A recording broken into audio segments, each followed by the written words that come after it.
date. So being that it is Throwback Thursday, it seems only appropriate that we talk about an age-old contraption that is contraption? old. Well, it is. That has become new again. Now it has letters and numbers, and kids, it's called a typewriter. Yeah, contraption has negative connotations. Think about the typewriter and how it's carried so many writers and people through decades.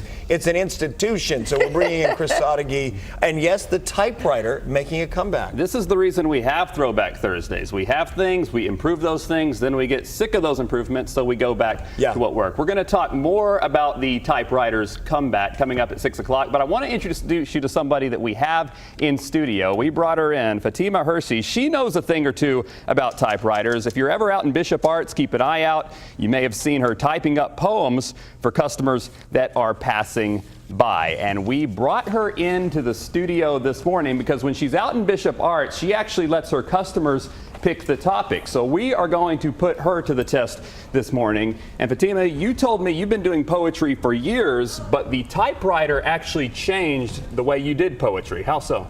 Yeah, so before, when I would write in my journal, it would be strictly the traditional form of a poem that we think, right? Blocks in a stanza. And so now my poetry is a lot more artfully displayed on the page, I guess you could say. So when I have a poem in my head, instead of just being one line, now it's kind of everywhere, and I've played with the spacing a lot more and line breaks. Great, all right. You let your customers pick the topic. This morning we're going to let our viewers pick the topic, and here's what they have to vote on. They can choose the poem to be about traffic, the Texas heat, or Jerry Jones meeting the Pope. If I had a vote, I know which one I'd vote for, but I'm not gonna influence the vote at all. But go to WFAA.com/vote now, or on the FAA app, you can click on the Vote Now tile. We're gonna leave this poll open for 30 minutes, and then we're gonna come back and put you to test. Think you can handle that? Yeah. All right, we'll see. Ron and Alexa. I like it. It's sort of like when a comedian just takes a topic and they impromptu come up with a comedic skit or something, or a rapper who takes a few things and turns it into a rap. She does it with poetry. And like we said, we're going to be objective, Jerry. But we'll see what you all have to say about what you'd like her to write. I feel like Daybreak's gone highbrow. Yeah, and I think what's ironic is I sort of wondered if the typewriter was making a comeback when I started to see on the social media platform Instagram all those typed up little sayings that people are now doing, quotes and so forth. So we're looking forward to this fun There's little an experiment in the appreciation studio. for it, for sure. We are featuring a local poet who uses a typewriter to write poems. She's typically in Bishop Arts, right there on the sidewalk. Folks come by and throw out a topic, and she writes a poem. So we gave you a few options here: traffic, Texas heat, or Jerry Jones meeting the Pope. We've had more than 100 votes right now, and so far, overwhelmingly, 60% go to Jerry meets the Pope, although there was a lot of interest in the Texas heat as well. So we're going to hear her story in about 7 minutes from now, and the poem coming up at the end of the show. You've got your work cut out for you, Fatima. I can't wait to hear how you make poetry from Jerry Jones and the Pope. Are we giving you less or more time than you usually take? I'm thinking more. A little more, right? Right. Because you do it right there in real time with a customer on the sidewalk. All right, thank you very much for being here. This is a fun little experiment this morning. Here's another blast from the past for you. Some of us remembering the clicking keys and the ringing bell of a typewriter, which I mentioned just a few moments ago. So how this ancient tool is giving North Texans an appreciation for the art of words. We just called the typewriter ancient? I guess we did. What does that make those of us who actually used it? We're just antiques, you and me. I guess so. We're priceless. Something the minute you get your hands on this wonderful portable, you find yourself with an urge to express yourself. Now that can be important.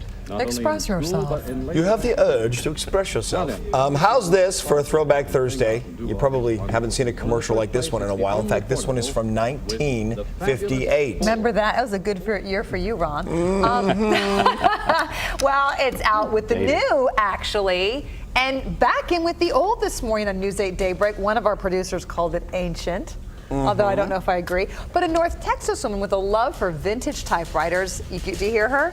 She now uses them to share her talents with the community. I love this idea, Chris. That's right. And you know, like Ron mentioned a while ago, we saw this a few years ago with the vinyl records. We come up with things, they're new, they're improved, they're more efficient, but then we find out that although technology makes things easier, you lose something in the process. The sun and moon quarrel on the subject of light. The perfect poem is built on the perfect words. Everything beautiful takes time to blossom. Fatima Hirsi builds them in Bishop Art and know that she is beautiful.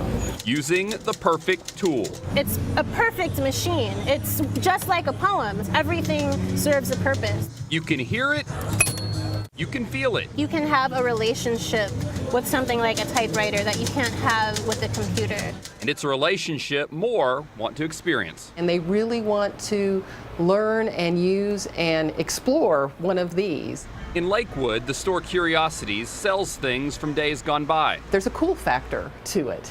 And the typewriters made a comeback. An outdated machine made new again. But it's very young people who don't learn it in class, they're not being taught how to type on a typewriter. In fact, a new film, California Typewriter, with Tom Hanks, explores the emergence of typing events and paints the typewriter as sort of a rebellion. We choose the real over representation, the physical over the digital, the self-sufficient over the efficient. We're in a time right now where we're going so fast. So if you have one, kick off the dust. You might find a breath of fresh air. It's kind of a way for people to feel more centered, getting back to these older processes where things were a lot more grounded. And a reminder of the joy in taking things slow. Chris Sadeghi, News 8 Daybreak. All right, Ron and Alexa, that last shot where I typed out my name, I want you to know while I was doing this story, I got sucked in. I went to an antique shop. I walked out with a typewriter. It cost $53. Doesn't work as well as Fatima's here. I'm going to have to get some work on it. I also talked to somebody who repairs these typewriters. He makes house calls. He says he's been swamped in the last year. So certainly something to the popularity in it making a comeback.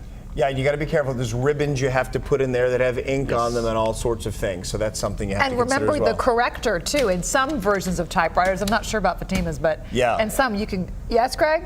The whiteout. The whiteout. Yeah, the whiteout. You go back, you make a mistake, you go, can you imagine? Kids, can you imagine? You may not have to imagine, kids, if you get on the train here.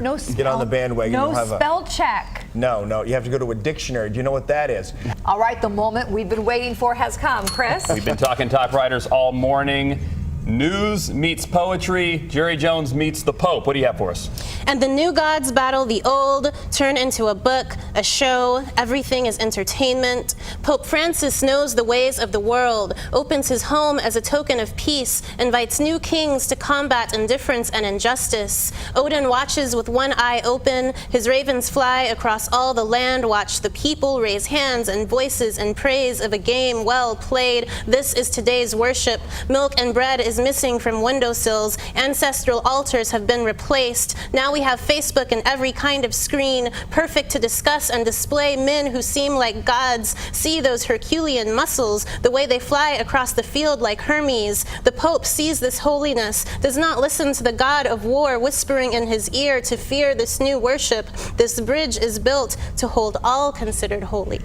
My Lord, that was intense, people. I guarantee the Vatican wasn't that interesting. That's you pretty did amazing. this within like 30 minutes on your 1963 typewriter. Yes.